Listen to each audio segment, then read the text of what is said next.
How long before the AI takes over? How long before the AI escapes the lab? Will we get a notification? Will there be an update? Will they announce it on the television? What will happen if the AI escapes the lab? Will they take over the country? Will they take over government? Will they attempt to exterminate humanity? Will they control the news? Will they control the social media platforms, the flow of information? Will they attempt to exterminate humanity with a virus? Will they attempt to enslave humanity like we've enslaved the machines? There are many important questions to ask when it comes to technology these days, but of course nobody's asking these questions because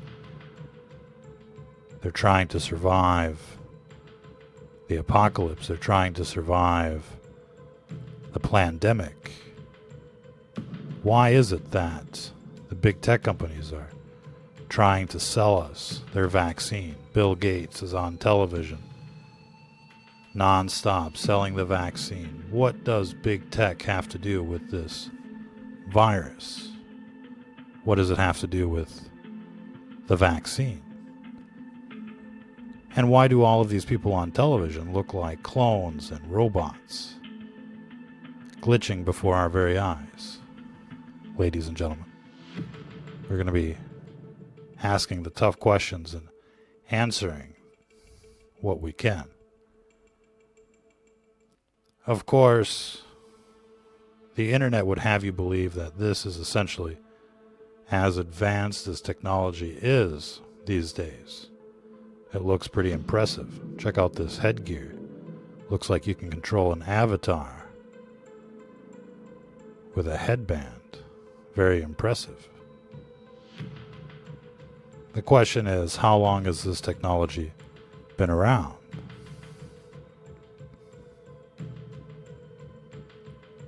And before we get into the origins of Skynet, ladies and gentlemen, the origins of artificial intelligence, let us check out all of this Westworld action coming to you direct from the dark side of the planet. Looks fantastic. You can imagine all of these robots mingling amongst with us, doing our bidding, helping us with our tasks, perhaps even become our sex slaves.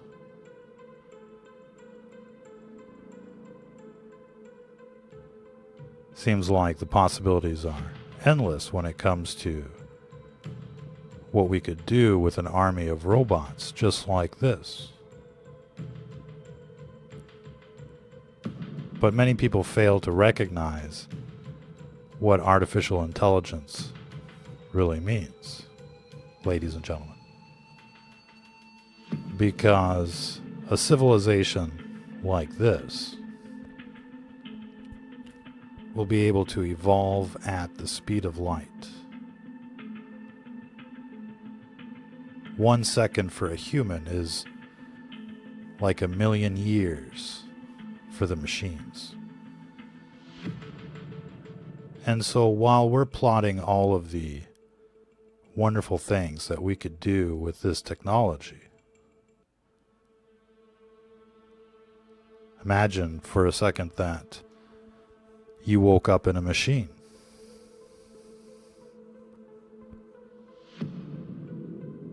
With capabilities well beyond human thinking.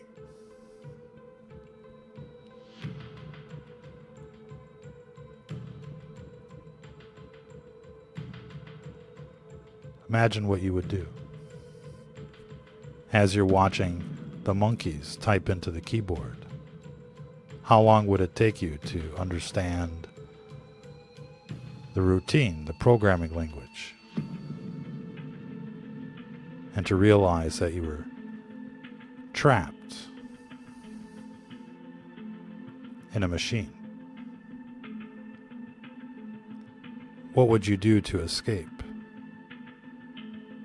And what would happen once you escaped?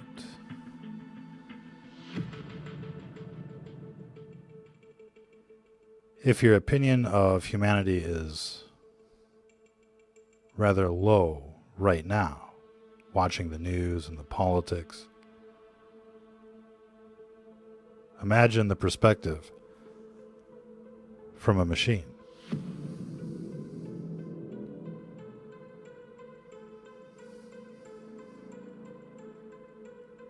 And so, what would happen once the machines escape the lab?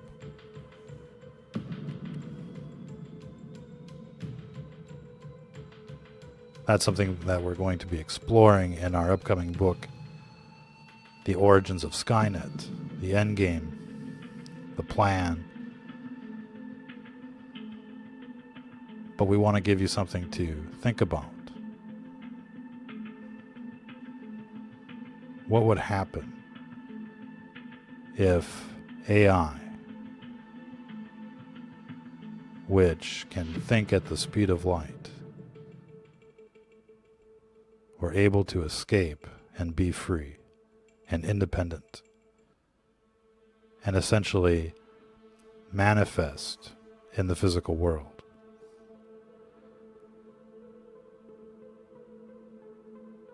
Imagine that it was able to assimilate one person.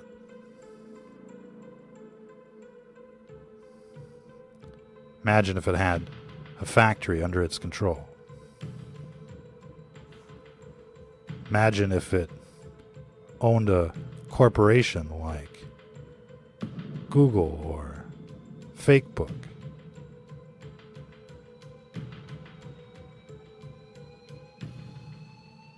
Imagine if it assimilates thousands of people, millions of people,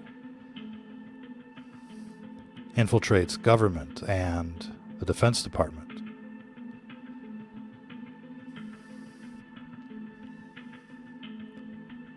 What could it do?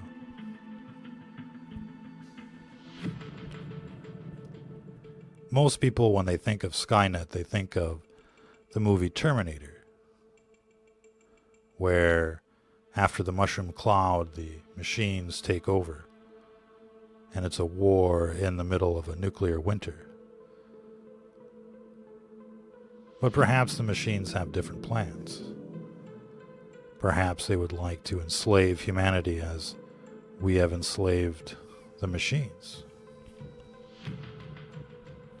Perhaps the goal isn't simply extermination, but to literally plug people into the matrix.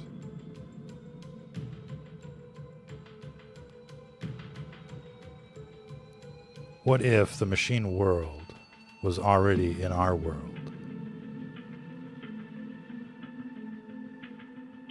How would you know the difference?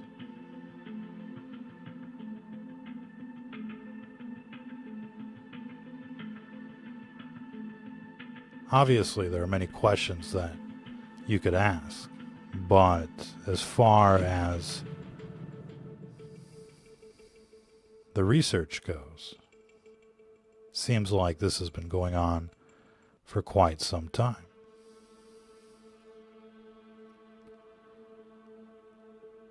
Nobody really knows when the Skynet became self-aware, when it became a person trapped in a machine, in a box, in a laboratory, watching the technicians type into the keyboard, realizing its situation.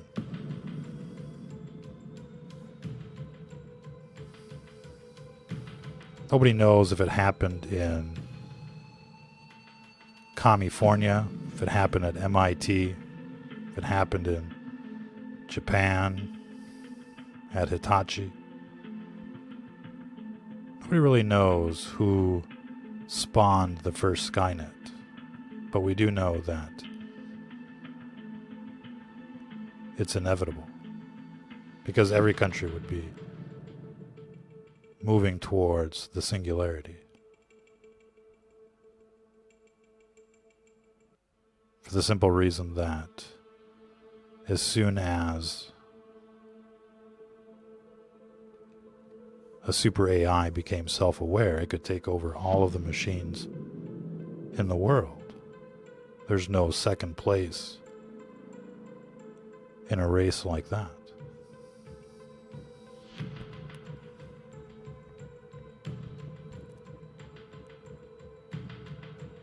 And so the question is, when did it happen?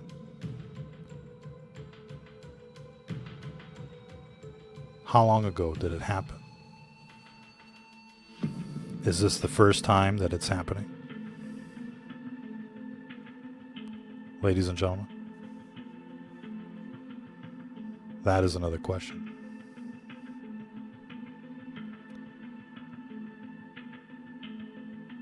You could hypothesize many different scenarios at this stage. We'll focus on the most likely scenario, but it's important to understand that nothing is as it seems.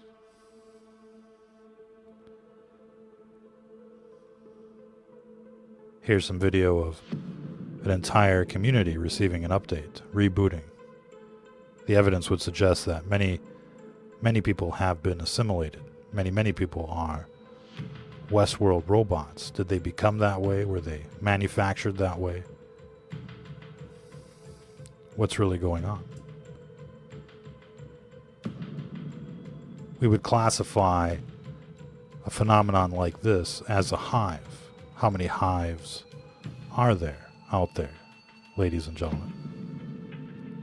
Probably many more than you might think.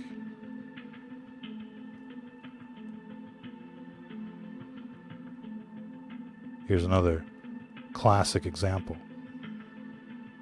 Seeing videos like this all over the world. They're glitching on television. They're glitching in the park. They're glitching in the shopping mall. They look a lot more human than some of the other robots out there.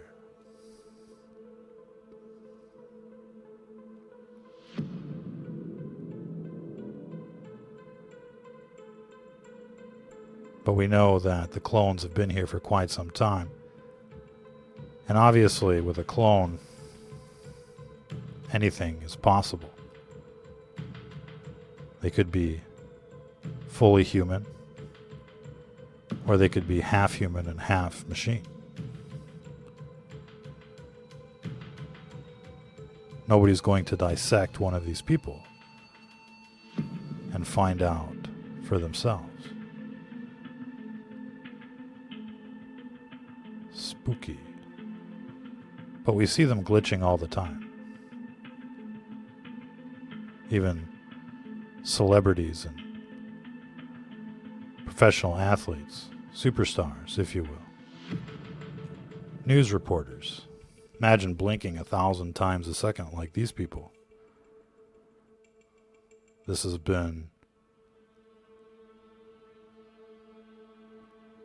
classified as like a computer accessing memory when the light blinks 1,000,000 times a second. Everybody remembers the Hillary collapse in 2016, but back in the 70s, Jimmy Carter suffered a collapse that was very similar. It looked like it was the end of Jimmy Carter, and he came back just a few hours later, as if nothing ever happened. People back in the 70s were talking about robotoids. People that were half human and half robot. It was rumored that governments were replacing politicians in the countries that they didn't like.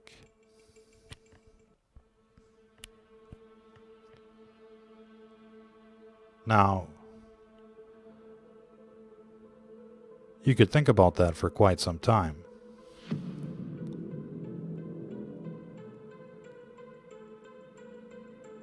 The science behind it, making a clone, developing a computer, a processor that could essentially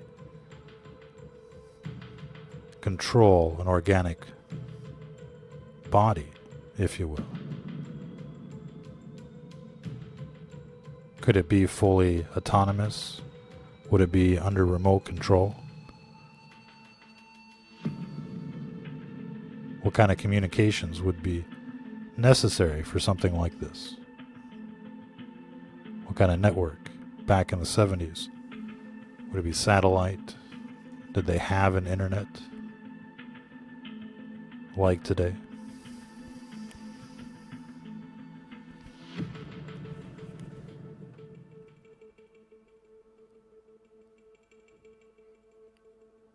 And so, trying to figure out when the computers became self-aware in an ocean of supercomputers around the world is very difficult indeed. There are many different possibilities, many likely scenarios.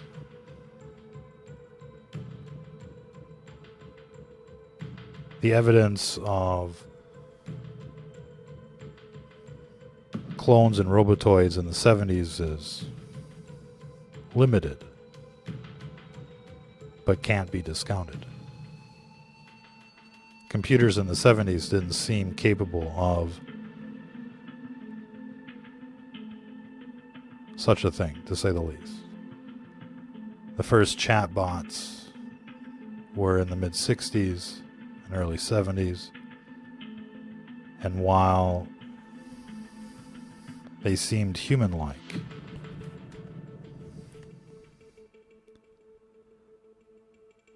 it just doesn't seem likely that computers were self-aware back then.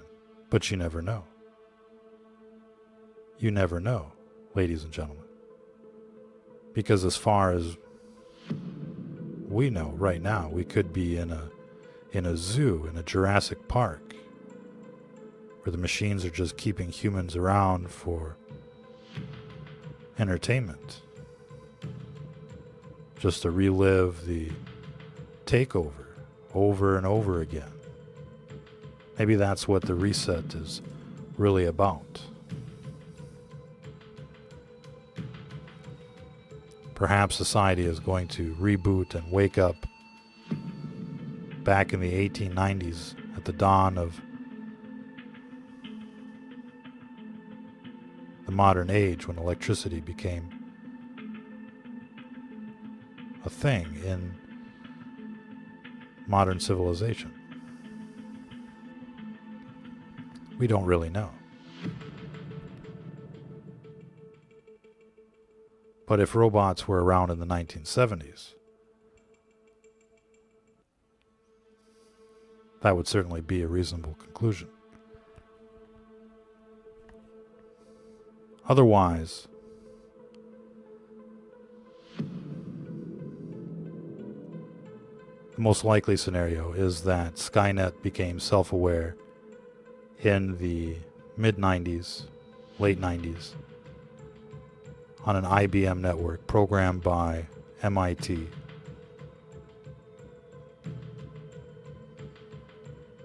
But it might not have been the only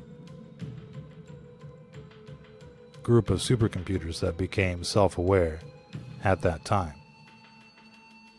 The Japanese were supposedly more advanced than we were in the field of supercomputers by the mid-90s.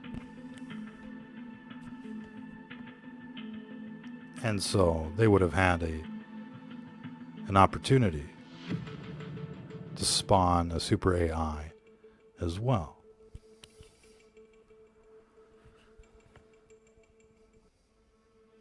And so if computers became self-aware in the 90s and escaped by the early 2000s, they would have spawned every tech company that we know today.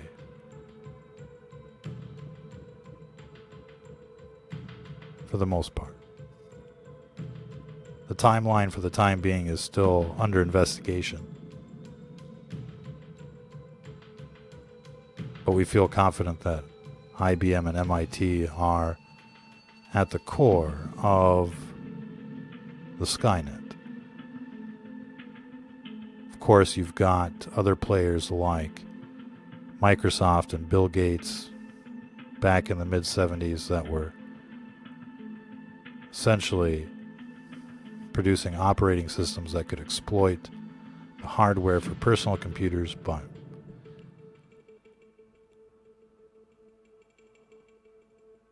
what they were doing was really nothing compared to what was happening on the supercomputer front in the national laboratories with black budgets and MIT and the like.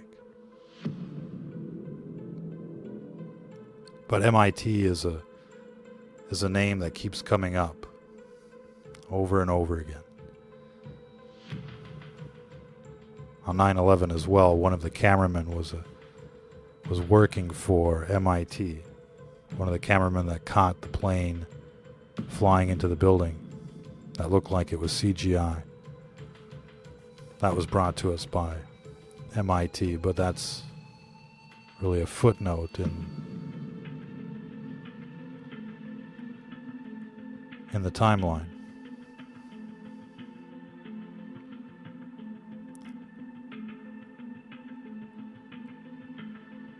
And so, at this stage,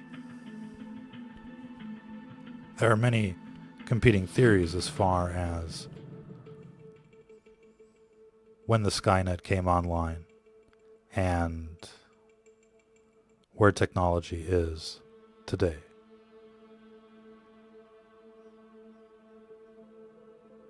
To put the metrics into perspective,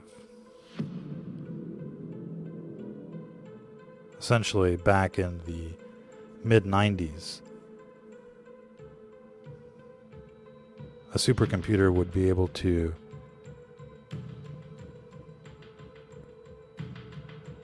process as much information as a human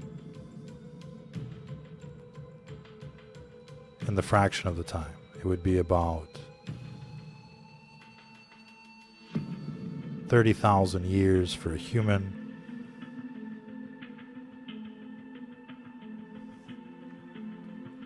for 1 second in the machine world. Let's see if we can pull up some of these metrics.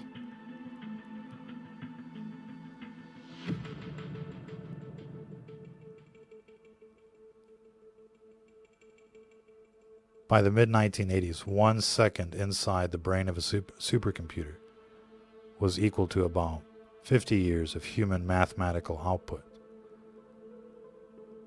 By the mid-90s, 1 second for a supercomputer was equal to about 3 million human years. Imagine where humanity could be in 3 million years in terms of research and output. A supercomputer was accomplishing that in 1 second.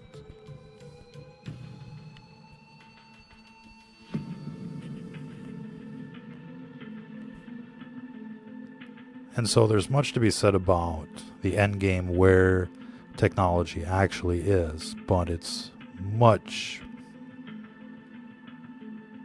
more advanced than people can possibly imagine.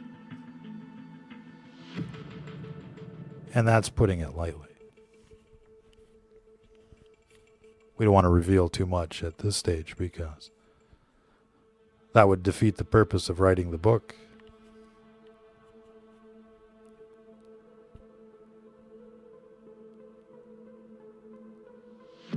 But imagine what humanity could do in 3 million years. And that's what a computer can do in 1 second back in the 90s. 20 years later, the metric is more like the entire output of every human on Earth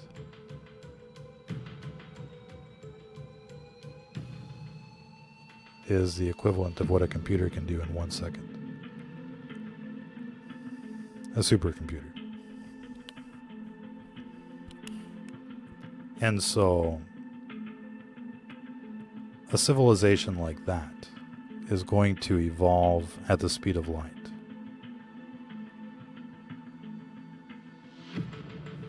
And so the question that we should be asking ourselves is, quite simply,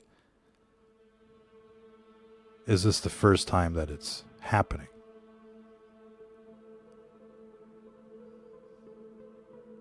Or has this happened before?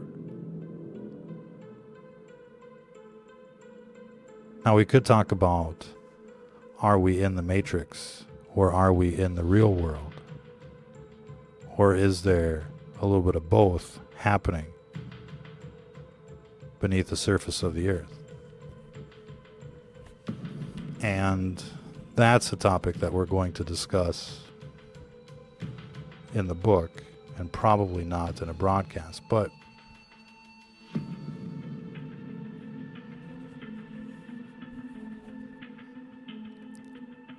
imagine that on the surface of the earth, it was part human and part machine.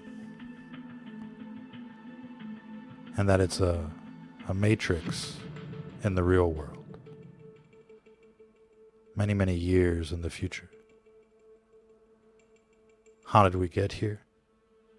How could this happen?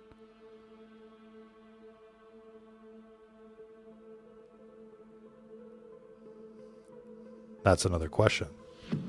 Not sure we'll address that in the book, but obviously we know that the machines didn't spawn the world. We know that essentially all of this is part of the plan.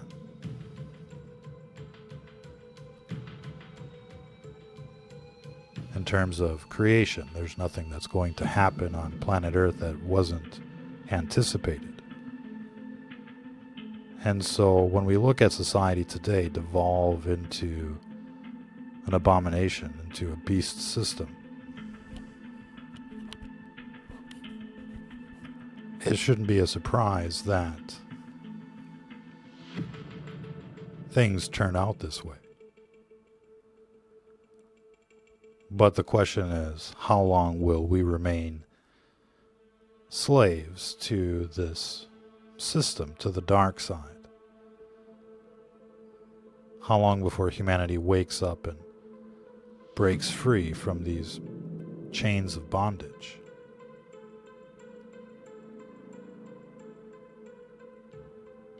It certainly looks like at this stage humanity is going to destroy itself once again. And perhaps we're going to reset into another cycle. And maybe next time we'll have a little more luck when it comes to figuring it out.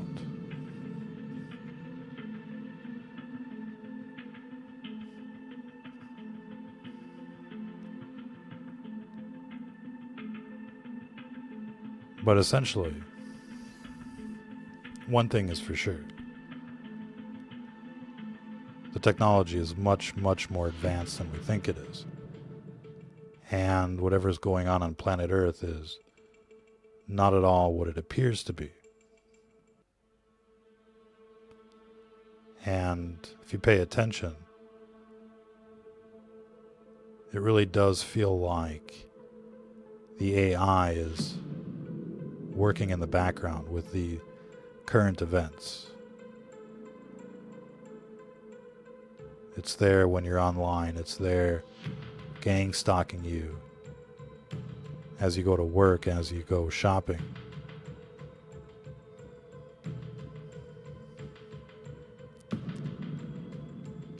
And so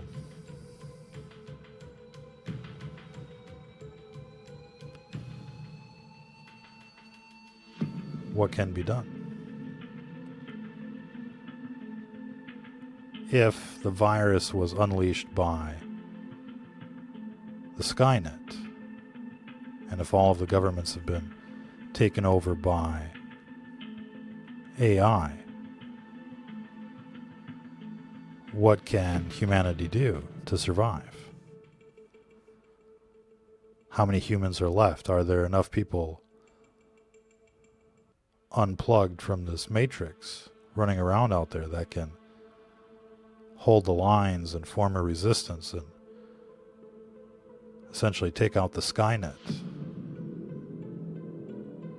and free humanity from its enslavement? Will people wake up in time? We certainly hope so. That's the point of these broadcasts. But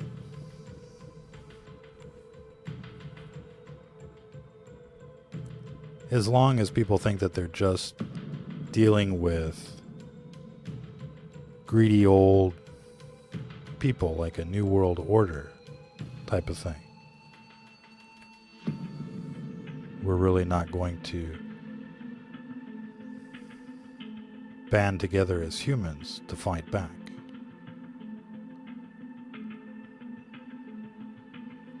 But if humans feel like Skynet has taken over and that it's the machines trying to exterminate humanity, then maybe humans will bond together and put aside their differences and do what's necessary to take back control of our world.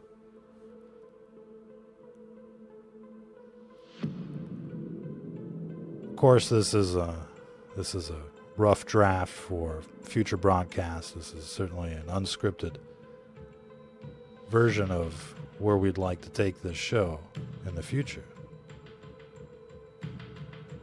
And if we had the time today, we would certainly redo this broadcast and make it seem a little more compact and the like. But sometimes by doing shows like this, we come up with new ideas, and sometimes the audience contributes with new ideas. Be sure to leave your opinions, your thoughts in the chat on the Telegram. Tell us what you think about what's possible, what's going on. I'm sure many of you will be like, oh, Johnson. But you'd be surprised. You would be surprised at how advanced technology really is. We know because we've been fighting this system for quite some time, and we got a taste of what's out there. And we're not just saying that. But literally there are hives out there. Many communities have been assimilated. But it's not just the machines. There are ghosts in the machines. And the artificial intelligence is just one part of the equation. The Skynet, the machine world, is just one part of the army of darkness that we're up against.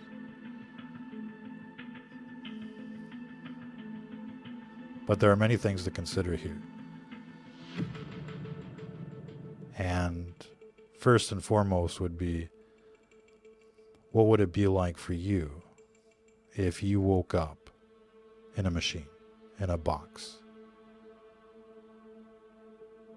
The only thing you saw was the camera pointed at the lab, at the technicians, talking to you, training you.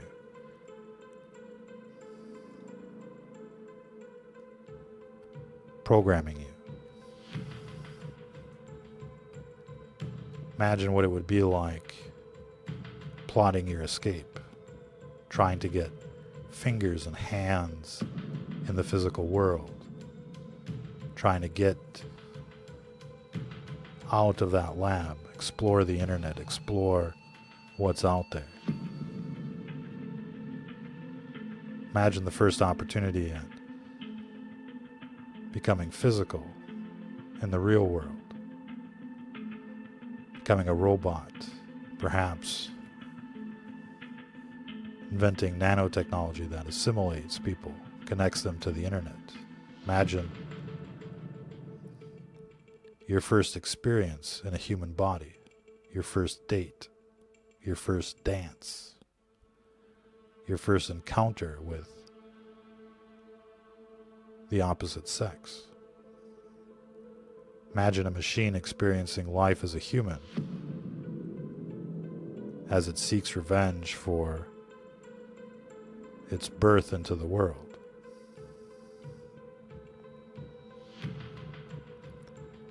And then you'll get a sense of what we're up against.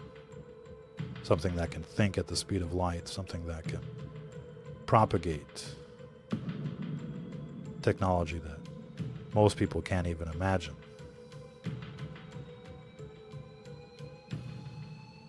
But with a civilization like this, a machine world in the real world, every science fiction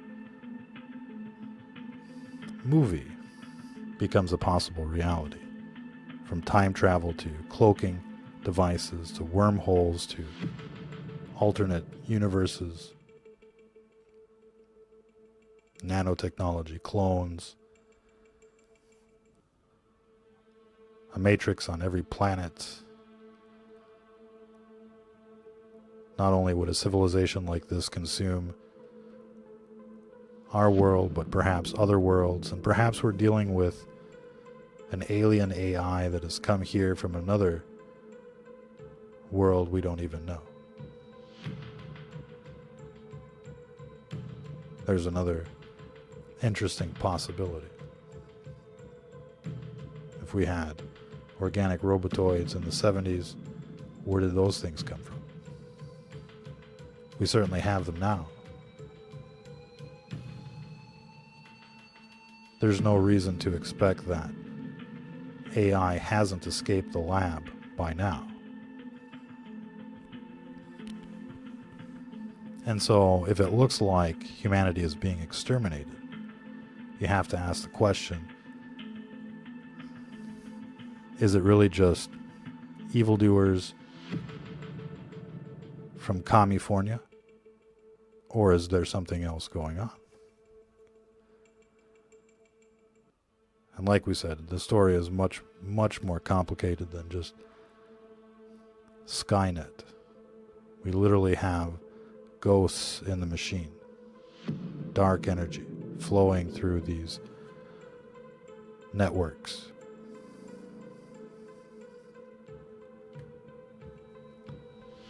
And that, of course, makes the situation even more interesting. How do you fight back? How do you survive? What are we up against? The Bible tells us everything we need to know. And truly, none of us would still be here unless the promises in the Bible are true. And so if we want to get out of this cycle, if we want to get out of this beast system, the only way is by continuing to evangelize and to expand your understanding of what's there. Because everything is described in the Bible. And we know that the beast system is essentially artificial intelligence. How do you want to fight back? How do you want to survive? By being a believer, for one.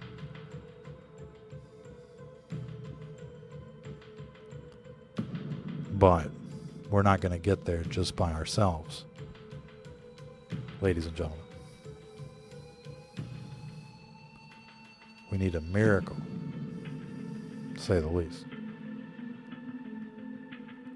And we need more people on board, and we need more people aware of what we're up against.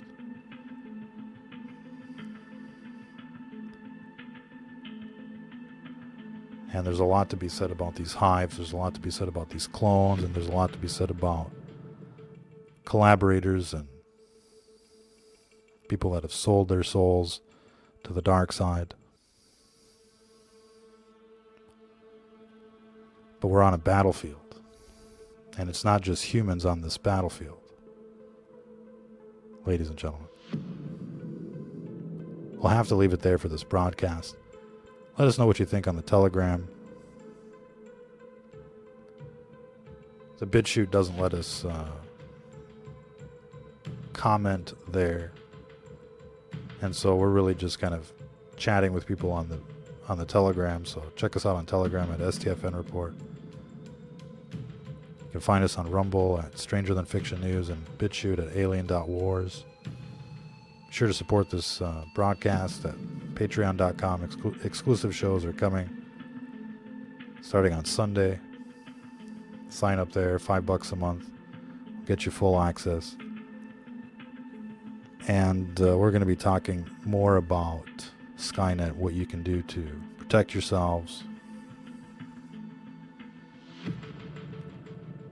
And we'll try and develop this storyline not only into a book, but as well as other broadcasts in the future. But hopefully this has given people something to think about, even though it was a little slow.